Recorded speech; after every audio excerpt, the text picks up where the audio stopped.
Hello everybody, good morning, good morning.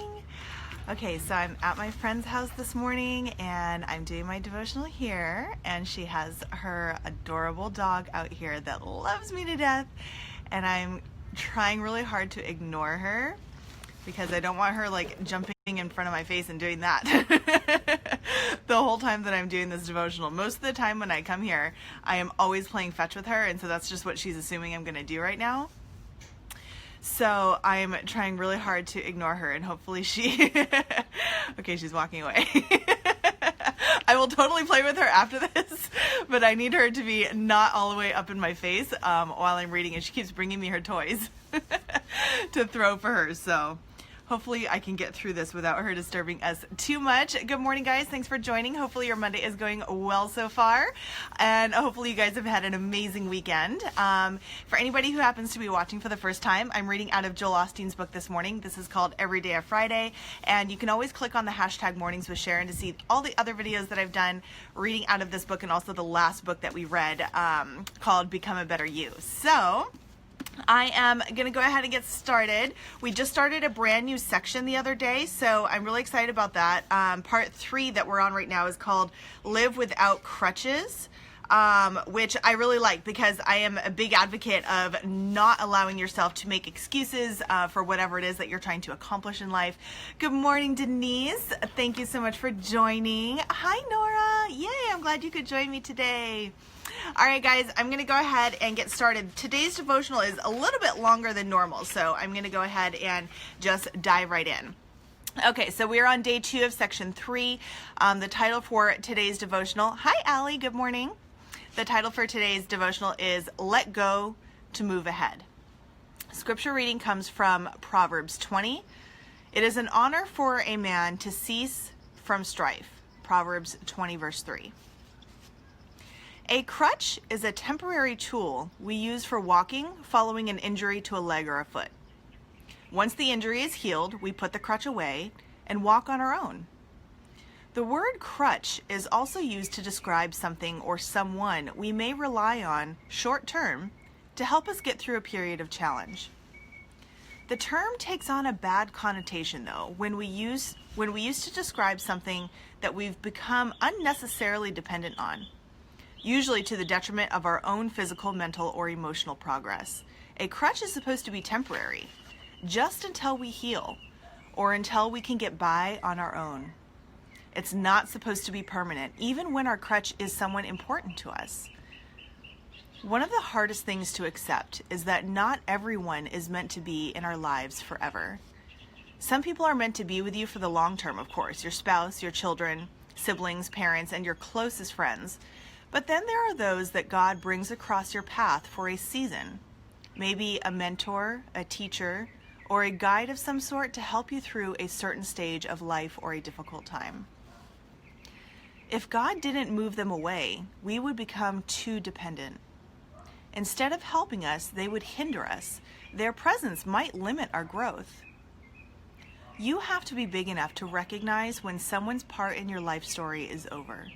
It doesn't mean the person is bad. You can still be friends.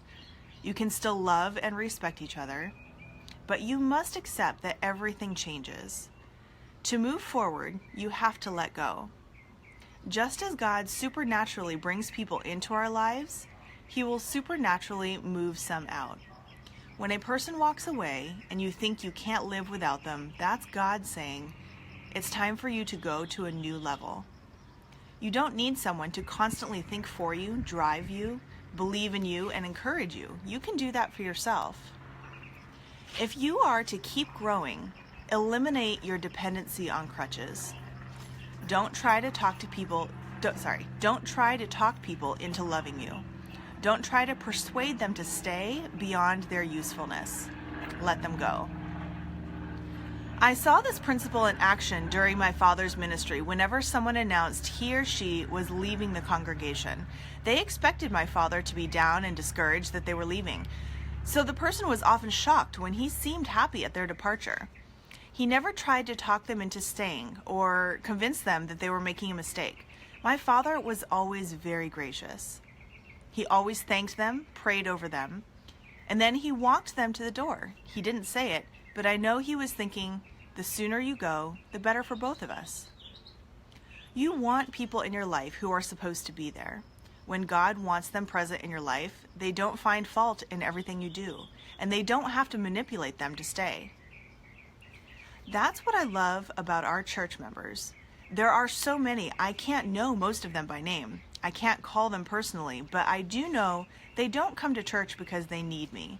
They come because God led them to our church. They don't need me to touch them. They need God to touch them. Today's prayer. Father, today I submit every relationship in my life to you. I trust that you are connecting me to the right people and removing people who are no longer tied to my purpose. Give me wisdom and grace to navigate change and rise up higher in the gifts and talents that you have given me. Today's thought. When God sends people your way, you don't have to play up to them, and you do everything perfectly to keep them happy.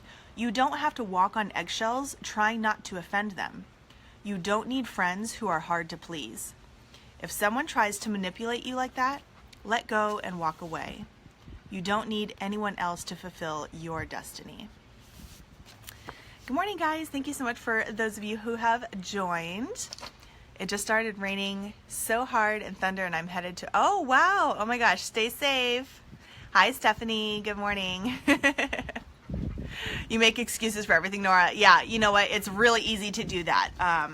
And it's a very conscious effort that we have to make in order to become the best versions of ourselves that we possibly can be. You have to be able to take a very conscious effort at acknowledging the fact that you make excuses. Sometimes it just comes kind of naturally and we don't really even realize it at the time. And sometimes we totally know and we don't check ourselves. So I totally understand what you're talking about. There's people I walk on eggshells with daily. You know what? Unfortunately, Stephanie, you're not the only one. And I feel like this is actually a pretty common problem because I don't feel like there is enough emphasis put on the whole concept of preserving your, I'm trying to think of the right word. I'm just going to use the phrase self-love. We're pretty familiar with that particular phrase, but I think that there are so many different variations and definitions of self-love that we don't really take enough time to put thought into that and what's best for us. Now, anytime you find yourself in that type of a situation, you have to think of yourself or maybe put that situation in someone else. If you're in a friendship where someone is being abusive or someone is being manipulative or somebody is just, maybe they're highly emotional and they get offended easily, and so you're always afraid of saying the wrong thing. That is a very toxic relationship because the only thing it's doing is draining you.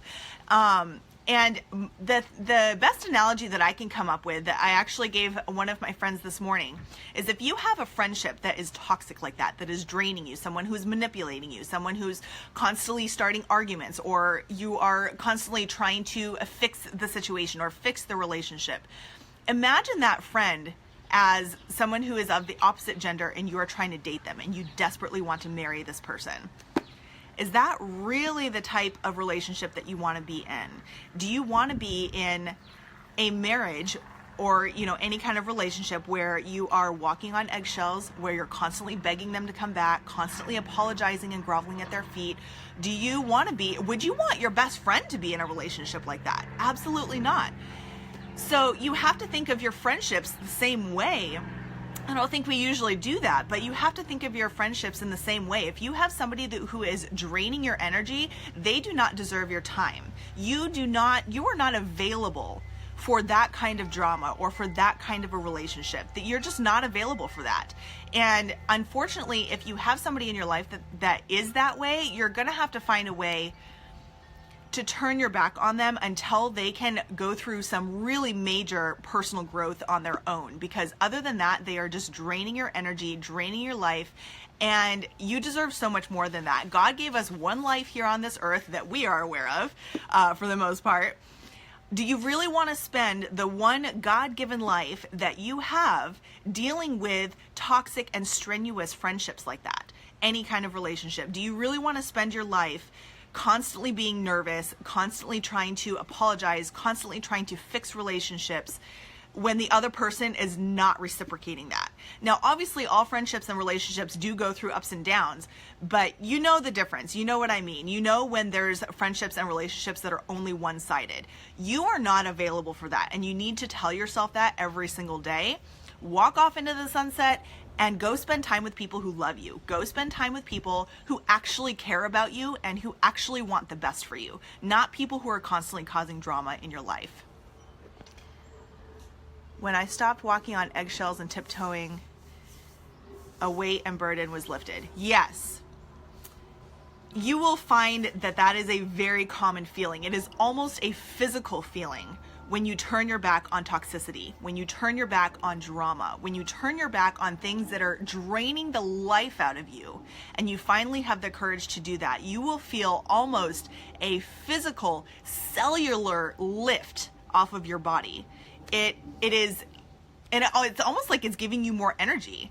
And sometimes it's hard to get to that point, but I can guarantee you that if you have those people in your life and you do have the courage to take those steps in removing them from your life, you're gonna feel so much.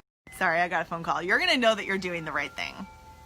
It does make it hard when it's family members. That always makes it a lot more difficult, or especially if it's a spouse. I mean, honestly, I'm not even going to try and give marriage advice here. I've obviously never been married. I'm not even going to touch that, but I will 100% agree that it's so much harder when it's actually family members and it's not someone that you can just, like ignore basically. Yes, I agree. I have family members who are toxic. Yeah. And you know what? It does make it so much harder. But here's the thing. The way that I look at it is, let's say you have a family member who is extremely toxic to you, and maybe they're not somebody, maybe you live with them, or maybe it's a roommate or something like that. Somebody that you see and spend time with every day, even though you might not actually want to. Sorry, somebody's trying to get a hold of me. Here's the thing. You have one life to live. Now, let's say that you decide that you're not going to cut this person off. You're not going to try and make any changes to the type of relationship that you have or the fact that they are in your life. You are going to spend how much time giving them your energy, giving them your peace, giving them everything out of you until what? Until they die? Until they move out? Until they decide that they're done with you and you're not causing enough entertainment in their life? How long are you going to allow that person in your life to take that away from you? And that is a really, really, really personal question that you need to ask yourself. And yeah, like I said, it's so much more difficult when it's family members. I know some people who have had to turn their backs on their own parents, their own mom and dad, because they are just really toxic people. They are unsupportive. They are constantly talking down on them, berating them. They are just, unfortunately, there are parents out there like that. And it's not easy. It's heartbreaking. It truly is. And I've seen it happen in my friends, who have had to turn their back on their parents, and it's not fun. There's nothing easy about it, but over time, it's very easy to see that that was the right thing to do. It's just, like I said, it's not easy. I cut negative people out of my life. Don't need people that don't wish well. Yes. Your grandma was very toxic, but she passed away. And I really feel for those people. The people who are that have that toxicity in them, honestly, I feel for them. I don't want to say I feel bad for them, but my heart breaks for them because they have so much toxicity inside their own system, they probably don't even realize it. And until they get to a point where they can become self-aware, they're just going to continue living their life that way. And if they die with that toxicity in them, my heart breaks for them because they could have led such a much more fulfilling life than the way that they were. Bless and release. That is one of the best phrases I ever learned. I got that from Adriana, one of the Lash twins. Bless and release is one of the best phrases I've ever learned, and it is the best way to deal with haters, to deal with people who are negative, any kind of toxic people. Bless and release is the best way to deal with them. I live with a toxic family member and I treat them the way I want to be treated. That's all you can do. That's all you can do. Definitely don't stoop to their level.